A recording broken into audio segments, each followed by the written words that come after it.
All right, so I thought I would just run a quick test here using the Leica SL2S, and I actually have the entire camera rigged up. Sorry if you hear my dogs walking around, and there's a little bit of an echo because I am in a high-ceilinged, is that even a word? A high-ceiling room with hardwood floors. Kind of just a crash test here, and really nothing in particular to talk about, but I just wanted to test out the Leica SL2S using the Ninja Atomos on top. And I do have a brand new A7CII SQ75 with the VHS 10 head tripod. So nice cinema tripod, really excited to use this. Kind of overkill for talking headshot stuff, but you know, nonetheless, when I go out to film other things, it'll be a great thing. Of course, right now, my mini dachshund decides that he's going to play with his hard bone on a hardwood floor. But I did want to talk to you about another cool thing that I've been using here. And I got this A7C Mark II that I've used for many years, but I really like this camera for video work as well because it's small and it works great on a gimbal. But I also wanted the option to rig it out. So Camera Foundry has this awesome little system that kind of converts your camera into a box style camera. So let me see if I can maybe zoom in on this. Hold on. Okay. You know, now listen, I know the Leica doesn't have the best autofocus in the world when it comes to this stuff, but here's Camera Foundry's little box system. So basically it's a cheese plate on the top. You have a nice V-mount plate, and you also have a splitter, a D-tab splitter. So it affords you all this kind of stuff, various mounting points. And what I like about this is it accepts the tilted cage as well as the small rig cage. I have the tilted cage on here. I'm actually going to get the expander pack, which will allow me to use my Fallcam F38 quick disconnect so I can slide the camera in and out. And you can see right now, I can rig this out. I do have a small rig, a tiltable hand grip. It's actually on the Leica right now.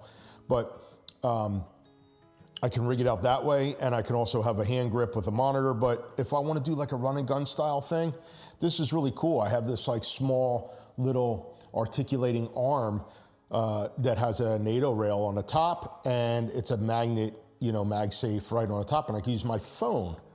I can use my phone as my monitor for my Sony A7C Mark II. I also have my monitor on the side here, right? Because this flips out and it kind of has that cinema rig style where it just kind of allows it to lay along the flat side there, mounting points on the bottom.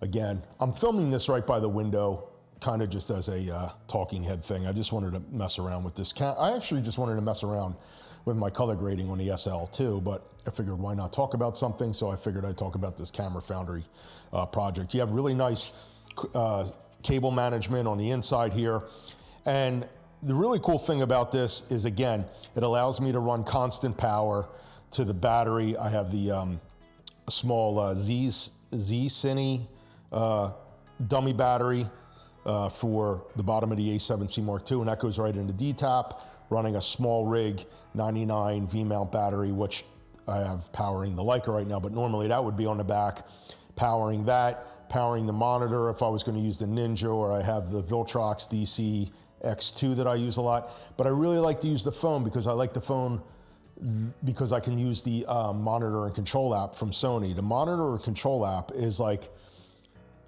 friggin' awesome because I can change all my settings, my white balance, my LUT previews, false color, zebras, anything I want, but I can make all the changes to the camera, to all my settings right through the app. I don't have to go into the menu, unlike when I use my Ninja. When I use the Ninja, I do have to go into the menu of the camera in order to change everything, so I can't kind of make those changes right on the fly. With this camera and this app, through the phone, monitor and control, it's awesome. I think every camera company should do that. I know Leica has like a, you know, Leica Photos that, but it's not as in depth with false colors and zebras and everything else. So I think it's a really cool way to shoot this camera is with your phone, and it makes it super light and small. I mean, this, you know, would be a little bit bigger with a lens and, you know, battery on the back if you wanted to, but you don't have to run it that way, you know. But I think it's a really cool thing that Camera Foundry has done. Everything's 3D printed. Everything fits like a glove. It's really well done, really well thought out. And yeah, you can make these things on your own, just buying all the parts and kind of pasting them all together. But I do like that they have done it for you. And it isn't terribly expensive. And they make it for various different camera mounts too, which I think is great. So really trying to get more into some more video work. As opposed to doing photography all the time, I really like to do some personal projects with videography and, you know, kind of flipping back and forth between my Leica SL2S, because I really do like the organic files that come out of the SL2S. I just love the way they grade. I love the way they look, and I really enjoy this camera. It is a very large and it is a very heavy camera. So, you know, with that in mind, I have this, like, again, it's on the VHS 10 head, and it's on rails. It's got a V-mount battery behind it. It makes for a very large camera body. This kind of like a little, it looks like a little red, which maybe I might get into, maybe a red. If not a red, maybe a Pixis. I'm kind of going back and forth. I don't know. Don't know if I want to mess around with raw video formats.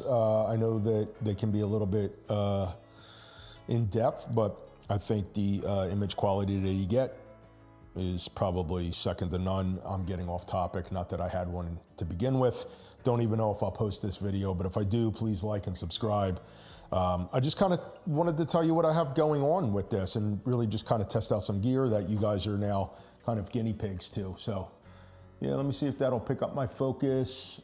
Yeah, see, there we go. It's, yeah, Leica, I love you guys. The contrast-based focus on the SL2S. Now I know the SL3 has phase detection. We're all not that rich where we can just go out and buy brand new Leicas all the time. So I have the SL2 and I have the SL2S, and I'm very fortunate enough to have those two bodies along with various other Leicas. I know I can sell them all off and buy the newest and greatest, but that's not my thing, man. I love the SL2 for photos, and you know, this is great for video. But yeah, I don't know. What do you guys think about this? What do you think about rigging out something like the A7C Mark II? Great camera, really love it, and I think it's really cool, and I think it really fits this whole system really well. And if you guys haven't seen this yet, check out Camera Foundry for this kind of rig style setup that you can probably rig your camera up, because like I said, they have so many different versions of this Cineback that they're calling it. All right, guys, I will see you on the next one. Thanks for checking in, and hope to see you again. Later.